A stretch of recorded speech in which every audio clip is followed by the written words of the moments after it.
Yeah. I mean, one of the things that we surpassed, and I don't know if there was a little bit of backlash or anything. We didn't have any media coverage. We didn't have any critics watch it. We didn't do anything traditional.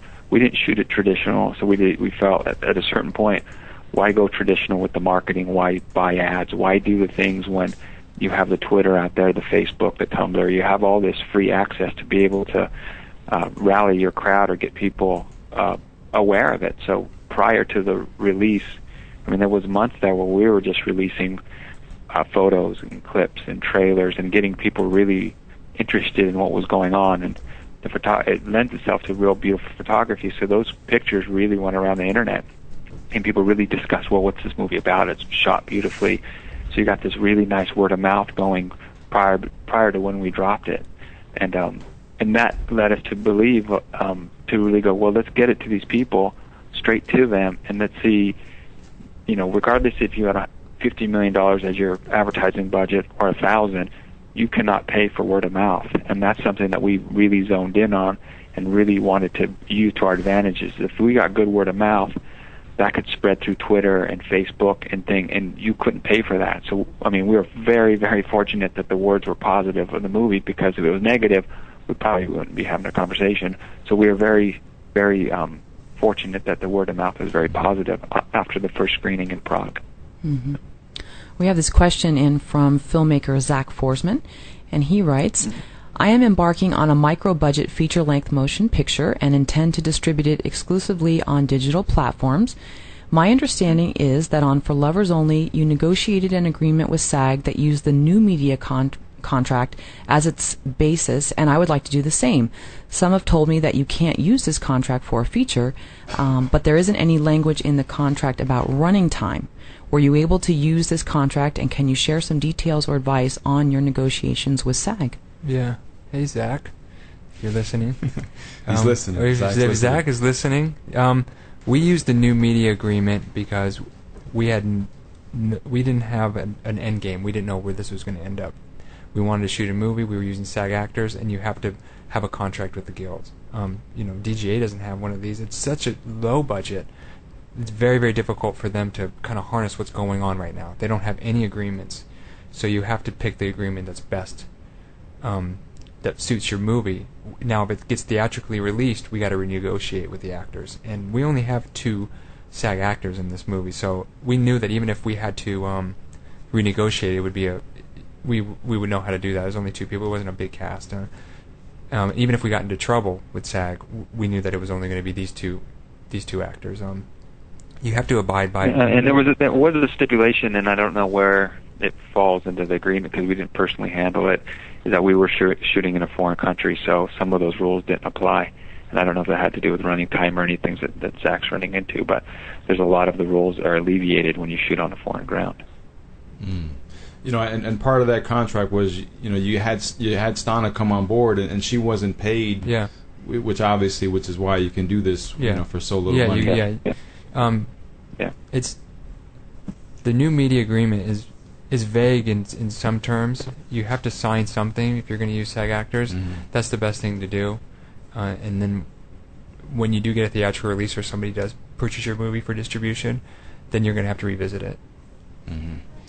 And before you release this movie on iTunes, because here you are. You're saying you're just going to grow word of mouth. You're just going to release it. Yeah. I mean, how successful did you guys really think this movie was going to be? Especially when you take into consideration that you guys didn't want to do any interviews, you didn't want to do any press. Yeah. You literally wanted to rely on word of mouth. So what were you guys expecting? There was no pressure, so we were very happy about it. There was no pressure, financial pressure for this movie. I mean, we were very relaxed. I mean, we were so satisfied with the way the film came out, and we were very happy. And there wasn't, minimal money against the picture. It was mainly Mike and I's money, and so we were very happy with the way we had this movie. We did it. It got us one step further from the 2 previous experiences. It was back to Mike and I doing what we love. Just running around shooting cameras, and it was kind of a therapeutic session for Mike and I. So we were happy that it was out, and we'd found somebody that wanted to put it in those digital platforms, and I mean, we were having, it was like on the 4th of July, and we were just having, Mike and I were going out to the county line in Ventura to purchase some illegal fireworks to bring back. And so we're driving out there, and we're actually having a conversation about not doing press, and it was already on it was out, and not too many people knew about it. And we happened to run into Sharon Waxman of The Wrap, who did our first interview, or second big interview, when she was at the Washington Post. And it was just the strangest circumstances. And she said, "Hey, the Polish brothers, what are you guys doing out?" We were in Camarillo. We said, "Oh, we just released this movie." And she goes, "Are you guys crazy? You guys aren't promoting it?" We're like, "Nope, we're not doing anything." And she said, "You have to allow me to do a story, and then to get Steve Pond to cover it. Would you guys do that?" And Mike and I are just kind of sitting there going, "Sure, why not?" And at that point, we didn't know quite the numbers that came in. And so when we went and found the numbers, we were just as surprised when we reported them to Steve that's what the film had grossed. We had no idea at that point. Mm-hmm. Well, let's talk about that, because so many filmmakers are very secretive when it comes to those numbers, but you've been very open. Yeah. Does that total include sales and rentals?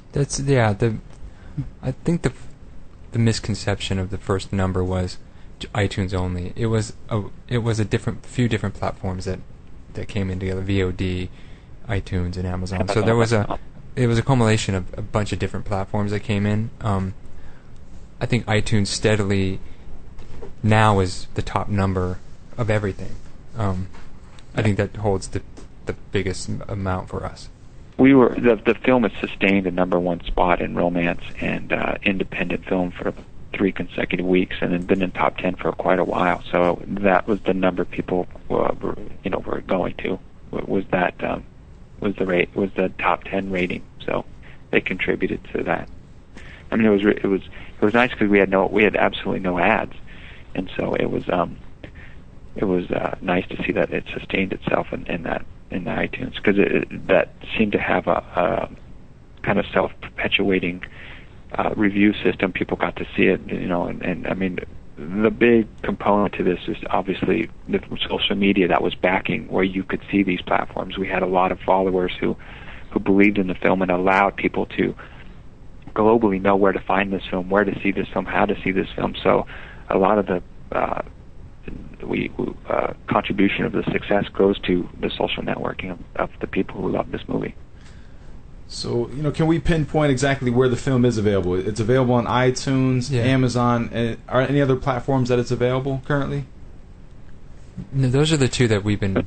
Those are the main two. Yeah. And when you say VOD, it's coming off of Movies on Demand, and I think it's going to do the next. It's going to be Netflix and then DVD. Okay, so it's on Movies on Demand right now still. It's on demand, and that's cable VOD currently. Yeah. So some of those numbers include that. Okay, all right. I just wanted to check that. Okay. Well, this question comes in from marketing specialist Sherry Candler, and she writes, "Do you view building the audience around this film as a one-time thing, or something you plan to continue to expand and carry on into other projects?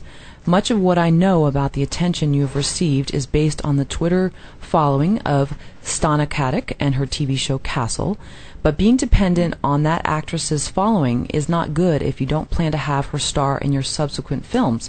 How are you actively engaging the fans of this work so it continues into the future?" We'll get in. It's every project's different, and whether we use Stana again or we use another actress, this is a one-time deal for this type of movie. I mean, we will make another 5D movie, we'll make another micro-budget movie, and I think when you use the label for Lovers Only, that will be the thing that carries us on to the next film, because of the amount of press and just the type of work this is. Mark and I are a label by ourselves, so we'll go on and do other things with Warner Brothers and Sony and stuff. The Twitter account that Stana has, it was an ideal situation. Her Castle show, and that's what you want. Yeah, and it was great for the initial push, but as of right now, there seems to be a following just strictly for the movie. that has her in it, but the movie has taken on its life of its own. So, like Mike said, the branding is for lovers only. So we'll be able to use, if we do another micro budget, we'll be able to use from the makers of for lovers only, or those type of slogans to be able to promote the next one, and that kind of thing. And I think with anything you make, you look for a prior brand, which is Stana, which she had her Twitter following already, and that was the initial push, and that really, really helped. But after that initial push, it's taken on a life of its own. You can't sustain those followers for that much. They all see it, but then that has to go to the second and third level of other people. So.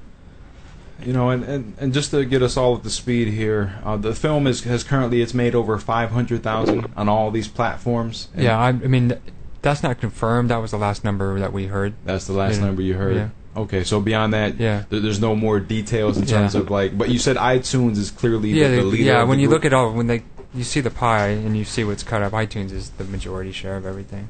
Okay.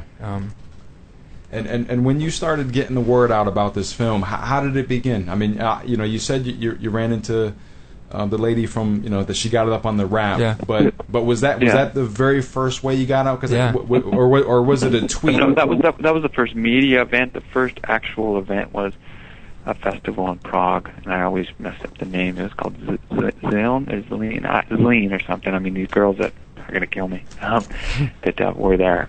And that was the initial. Stana took the film to this small festival, and there was a bunch of her fans and a bunch of other followers there that had watched that prior premiere, walked out and tweeted. And that was the first initial kind of push of, this is a great film, we love this film. And that was the fire that started kind of everything. That when the film dropped, it was because of that word of mouth at that point. And is this success duplicatable? I mean, must you have a track record like you guys have to expect this level of success for a no-budget film?